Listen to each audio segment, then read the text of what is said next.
welcome to Steve McDonald's Arts and Crafts. And have you ever wondered if you can make a resin bowl out of the quick cure resin? Well, I'm going to test it today to see if we can. I've got my piece of plastic here that's all marked out, and all I'm going to do is make my bowl on this, sculpt it round, and then we can see if it's any quicker using this. I'm using the shiny side up, as you can see here, of this silicone mat, because I find this plastic just adheres to it really well, and that way you can get a really nice smooth finish and not have any little lumps and bumps. I'm also going round the edge with 2 layers of lolly stick, and I find that what this does is it just gives it that little ridge all the way underneath this silicone mat and prevents all the resin from running over the edges. Once you've poured the resin, it keeps it in kind of the place that you want it. I'm using glitter here because, of course, why wouldn't I? A nice red glitter, because I want a red inside and glittery inside to this bowl when it's finished. And I'm pouring it, I always pour it around like this in circles, and I scrape out everything, I don't want to waste it, and then I make sure that it's all covered. And it's at this point I think to myself, maybe this should be a little bit thicker, I should be using a bit more resin, but I don't mix any more up, and you'll see what happens to that later on in the video. So making sure that's all nicely spread out and there's no gaps in the resin where the plastic is. I always go over with my heat gun on this. It pops the bubbles that are there, but it also warms up the resin a little bit and allows it to really flow more, and especially with the quick cure resin, because the quick cure resin is a little bit of a thicker resin. Now I'm using several different colours, and for the life of me I can't remember what they were. I didn't write them down, and as you know I'm colourblind, so I have no idea. This is a white, and it's my titanium white that I made. And I'm just doing a random pattern throughout this piece of pour just to see really what happens. I want to say an awesome thank you to all my members in May, and your names are coming up now. If you'd like to become a member, then the link for that is in the description below, and there's lots of perks, and we have a really good laugh and support each other ever such a lot. So check that out in the link below. So going through with the rest of my colours, and these are mica powders that I've used. So I've got glitter, mica powders, and my titanium white.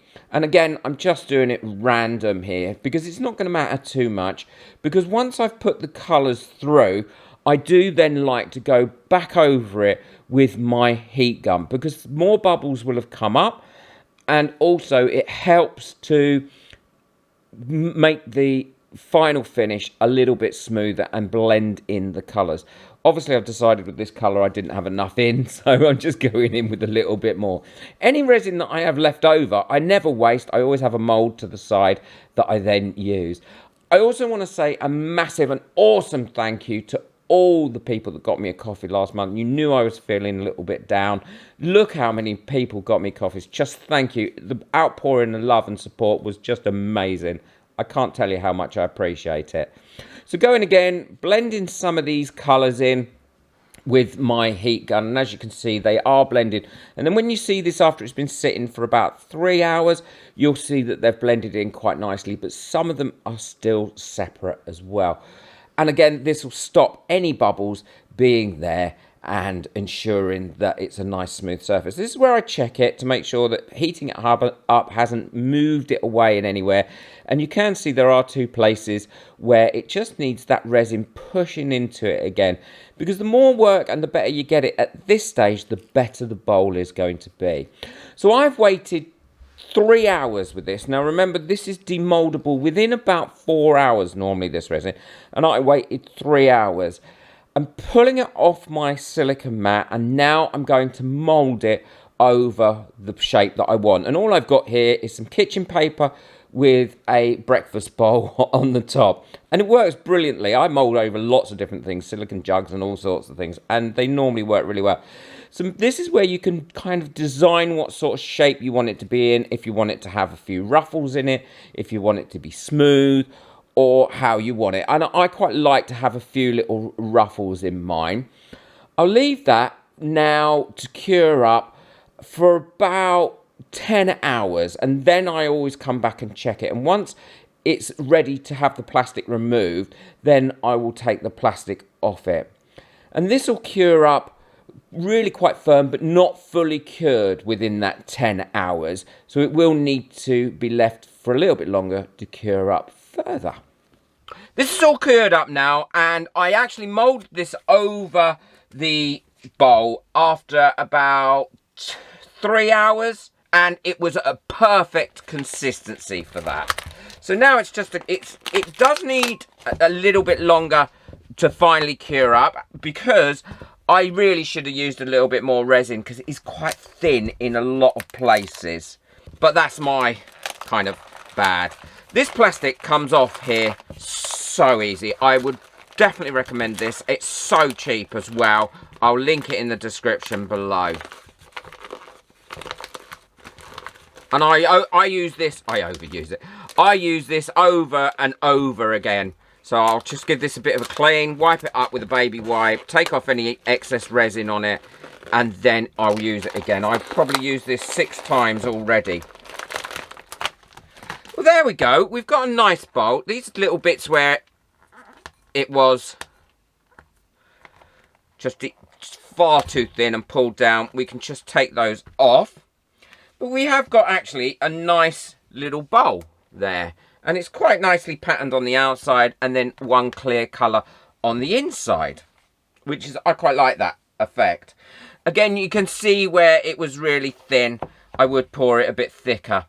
But the 4-hour cure resin works really well for this. There is no doubt about it. And it was actually quite easy to time how long to leave it before I pushed it over, which is sometimes a bit difficult. Sometimes I go from like 2 hours to 7 hours before I can mould them.